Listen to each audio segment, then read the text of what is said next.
En las últimas horas estamos viendo cómo el precio de Bitcoin nos da algunas señales claves para nuestra operativa. ¿Será que está frenando el movimiento alcista en Bitcoin? Y estos son los titulares de las noticias que vamos a estar comentando hoy. Senadora Cynthia Lummis propone ley para que Estados Unidos posea 1 millón de Bitcoins. Minero solitario gana bloque de Bitcoin con un equipo barato y pequeño. Banco de Rusia propone permitir inversiones limitadas en criptomonedas. El final de la suspensión del techo de deuda de Estados Unidos podría impulsar a Bitcoin. Una ballena trader de Ethereum ha perdido 308 millones de dólares por ir apalancado y por la volatilidad del mercado. Paraguay y El Salvador han firmado un acuerdo para la supervisión de los activos digitales. Índice de miedo y avaricia de Bitcoin cae a su nivel más bajo de la historia, 15 puntos. Pero antes vamos a estar revisando la situación del precio de Bitcoin. Recordemos que actualmente estamos trabajando esta estructura con soporte sobre los 78.325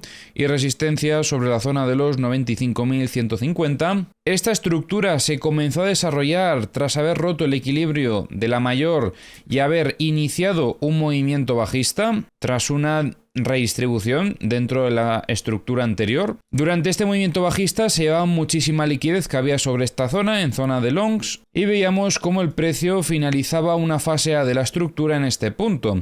Tras eso estuvimos desarrollando una fase B que nos dejaba también una situación un poco neutra, no había señales muy claras sobre quién tenía el control del precio, entendíamos que en cierta manera el contexto bajista por la ruptura del equilibrio de la estructura anterior nos sesgaba un poco al alza, pero estamos viendo en estas últimas horas cómo el precio de Bitcoin limpió zonas de mínimos de la estructura, esto ya lo comentábamos en el vídeo de ayer, y tras esto teníamos un pequeño cambio de contexto en el corto plazo, ya que veíamos cómo el precio, aunque anteriormente el VWAP, en este caso tanto mensual como semanal, porque estaba muy cerca, pero vamos a centrarnos en el semanal, actuaba como una resistencia y tras este movimiento de ruptura terminaba actuando como un soporte. Como veis, sobre esta zona operativa se observaba cierta presión compradora que hacía que el precio de Bitcoin continuase con ese movimiento alcista. Un movimiento alcista que, como veis, está frenando cuando comienza a alcanzar el anterior nivel de soporte que teníamos dentro de la estructura. Recordad que teníamos esta zona destacada, los 84.435, y estamos observando cómo el precio, una vez alcanza esta zona operativa, también va reduciendo ese momentum alcista que trae. Pero ojo, porque a pesar de esa pérdida de momentum alcista, el precio continúa con la tendencia, ya que estamos viendo aquí cómo tuvo otro pequeño testeo sobre la zona del VWAP semanal y está continuando actualmente con el movimiento alcista. Como comentábamos en vídeos anteriores, ahora mismo la situación es bastante crítica y pienso que podemos estar viendo, o por lo menos estar muy cerca de lo que es la ruptura del equilibrio de esta estructura. Ya ha habido cierto desarrollo y ahora mismo estaríamos a la espera de que después de este movimiento de limpieza terminemos de demostrar fortaleza, y para eso el precio tendría que visitar la zona de resistencia a esta estructura, tendría que alcanzar los 95.145, pero por el camino, como ya habíamos comentado ayer, tenemos varias zonas de resistencia importantes. La primera es esta que ya hemos alcanzado, estos 94.485, donde hemos visto ya una ligera toma de profits. Se observaban algunas ventas sobre esta zona operativa. Mirad este pico de volumen que tuvimos aquí también. Pero como os comentaba, en el time frame de una hora también estamos viendo algunas compras en la zona del VWAP semanal. Por lo tanto, si siguen presionando al alza, tenemos que estar pendientes de ver si finalmente se termina rompiendo esta zona de resistencia y a poder ser con cierta intencionalidad, con cierto volumen. El problema es que la siguiente zona de resistencia va a ser más fuerte probablemente y la tenemos muy cerca, que es esta zona operativa de aquí, ya que tenemos prácticamente una confluencia de tres zonas operativas. Tenemos por un lado el VWAP mensual, tenemos el VPOC de la estructura y tenemos también esta zona media de la estructura. Por lo tanto, ¿Qué sería lo mejor? ¿Qué sería lo que más fortaleza nos estaría demostrando en Bitcoin? Pues que rompa todas estas zonas de golpe con un pico de volumen asombroso y a partir de ahí pues ya nuestro siguiente objetivo sería terminar de confirmar esa fortaleza alcanzando los 95.115. Porque una ruptura de este estilo ya nos estaría indicando cierta fortaleza, pero obviamente pues eso se tiene que terminar confirmando alcanzando el extremo opuesto que sería la zona superior de la estructura. Aunque ojo, porque recordemos que también tenemos estos 92.240, era la anterior zona de soporte y ahora mismo va a actuar como una resistencia, porque ya veíamos anteriormente cómo sobre esta zona operativa también empezaba a entrar presión vendedora. Así que ahora mismo estamos pendientes de ver si se terminan confirmando esas muestras de fortaleza que hemos ido observando en el muy corto plazo. Recordemos que la operativa que más seguridad nos daría de cara a setups de medio largo plazo, al menos del lado alcista, sería que terminase de romper todos estos niveles de resistencia y que consolidase el reingreso dentro de la estructura anterior. Esto nos indicaría una posibilidad de que este movimiento de aquí sea una limpieza en forma de acumulación y que por lo tanto a partir de ahí pues vayamos a continuar con un movimiento alcista buscando incluso superar máximos históricos. Pero es importante que el precio, lo antes posible además, que comience a romper todos estos niveles de resistencia que tiene por el camino, ya que las últimas huellas más destacables que podríamos observar en el gráfico diario, sobre todo fue este rechazo al reingreso en la estructura, y estos son muestras de debilidad como ya habíamos comentado anteriormente. Pero si después de este evento de limpieza finalmente tenemos una muestra de fortaleza e incluso ese reingreso, ahí sin duda alguna tendríamos setups de compra súper interesantes sobre estas dos zonas operativas que actualmente son una resistencia. Y ahora como siempre vamos a revisar las herramientas. Ya sabéis que tenéis en la descripción del vídeo los enlaces a todas las herramientas que utilizo y comenzamos revisando los mapas de liquidaciones de Trading Different. Vemos cómo recientemente se llevaban esta zona de liquidez de los 94.205. Ojo porque la reacción del precio después de estas liquidaciones nos estaría indicando toma de contrapartida, por lo tanto ventas sobre esta zona operativa, aunque seguimos viendo otras zonas de liquidez como estos 94.595 o los 95.250. Si seguimos subiendo tenemos otra zona de liquidez en los 97.385, pero la cantidad está más distribuida. En zona de longs no se ve mucha liquidez, hay un poquito en los 80.435. Respecto a la liquidez de 100X, tenemos aquí bastante en estos 86.695. Liquidez de 50X nos queda un poco en los 84.685, pero vemos más en los 87.276. Liquidez de 25X vemos muchísima, desde los 85.000 prácticamente hasta los 85.635. Y luego liquidez de 10X vemos en estos 86.970, también en los 87.620 y en torno a los 87.900 prácticamente. En Bookmap estábamos viendo mejor dicho bastantes ventas en estos 84.110 aproximadamente. Estas ventas las han retirado recientemente y aunque aparecía bastante volumen de ventas en los 84.000 también, sobre todo como veis intentando frenar al precio durante este movimiento alcista, parece que parte de este volumen se termina retirando, aunque gran parte del volumen que hay se mantiene. Durante este movimiento alcista también veíamos algunas ventas sobre los 83.665. Estas ventas las absorbió el precio, también por eso tuvo ese rechazo. Coincide con la tesis que planteábamos antes. Y vemos algunas ventas también en los 84.410, también en los 84.515 y luego en los 85.000 y bastante en los 85.090. En los mapas de The Kingfisher vemos más liquidez en zona de longs.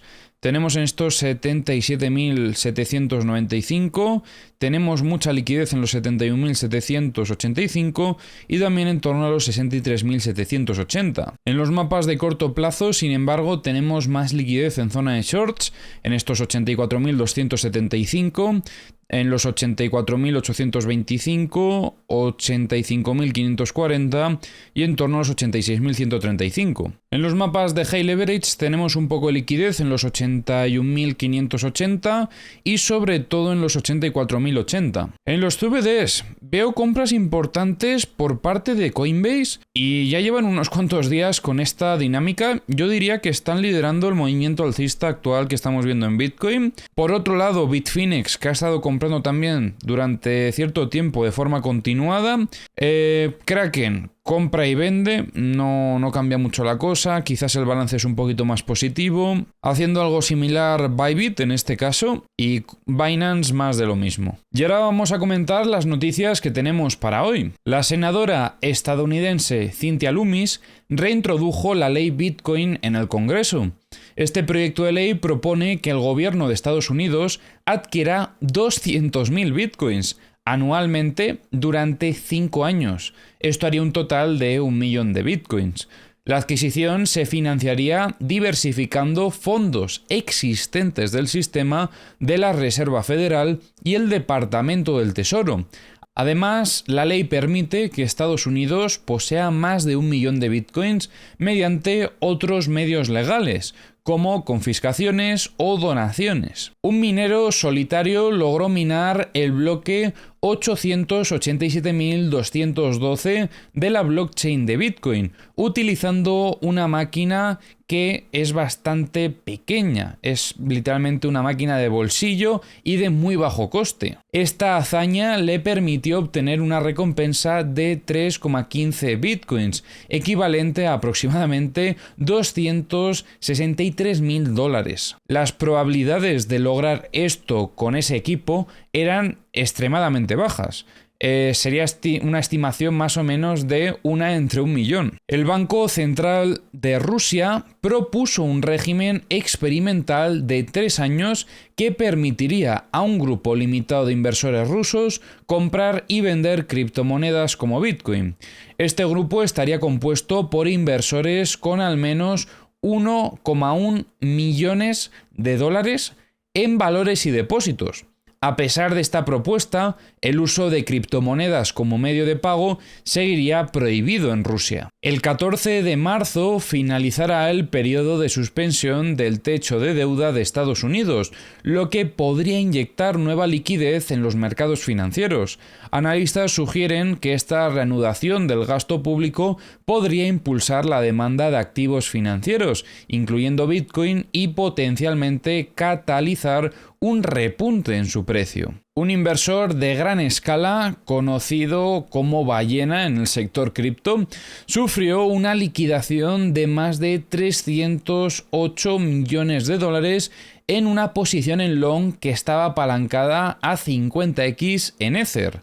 La volatilidad del mercado, influenciada por preocupaciones macroeconómicas y tensiones comerciales globales, aumentó los riesgos asociados con operaciones apalancadas, llevando a esta significativa pérdida. La Secretaría de Prevención de Lavado de Dinero de Paraguay y la Comisión Nacional de Activos Digitales de El Salvador firmaron un memorándum de entendimiento para fortalecer la supervisión y regulación de los proveedores de servicios de activos digitales. Este acuerdo busca mejorar la cooperación internacional y prevenir delitos financieros en el ámbito de las criptomonedas. El Crypto Fear and Greed Index alcanzó un mínimo histórico de 15 puntos, indicando un estado de miedo extremo en el mercado de las criptomonedas.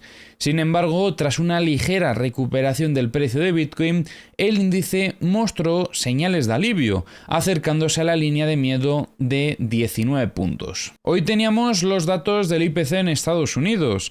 Como podéis observar, se esperaba una caída del 3% al 2,9%, pero finalmente ha sido un poco por debajo de lo esperado, ha sido un 2,8%. En Ethereum estamos viendo una dinámica diferente a la de Bitcoin. A pesar de que Bitcoin pues es cierto que también demostraba esa pérdida de momentum alcista. En este caso estamos viendo incluso más señales de debilidad, principalmente porque después de alcanzar la zona del VWAP semanal, observamos cómo el precio de Ethereum no es capaz de romper esta zona operativa y de consolidarla como un soporte, a diferencia de Bitcoin, ya que Bitcoin sí que lo ha hecho. Aquí lo que estamos viendo es que continúa entrando presión vendedora en el mismo punto que ya habíamos comentado ayer. Ayer habíamos comentado como aquí, una vez alcanzamos esta zona, ya se observaba cierta presión vendedora, pero lo seguimos viendo en este punto de aquí también y en este otro punto de aquí también. Por lo tanto, Ethereum dando más muestras de debilidad en este caso. Vamos, más de lo mismo, pero lo seguimos viendo. En los mapas de liquidaciones de Ethereum tenemos aquí varios niveles destacables. Se han llevado recientemente un poco de liquidez que había en zona de longs, pero donde más liquidez vemos es en zona de shorts.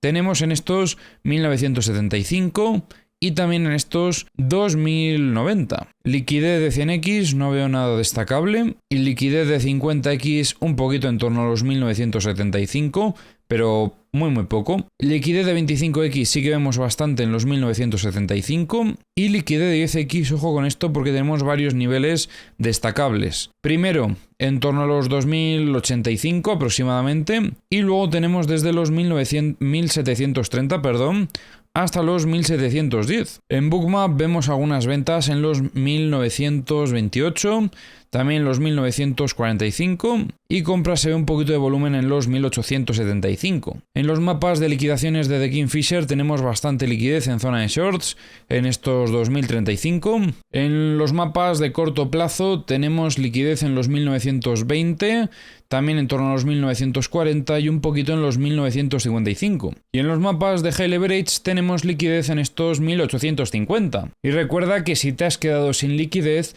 todavía tenemos esta promoción activa en Elebank. Una promoción con la que puedes conseguir hasta 1000 USDTs retirables. Te dejo el enlace a la promoción en la descripción del vídeo.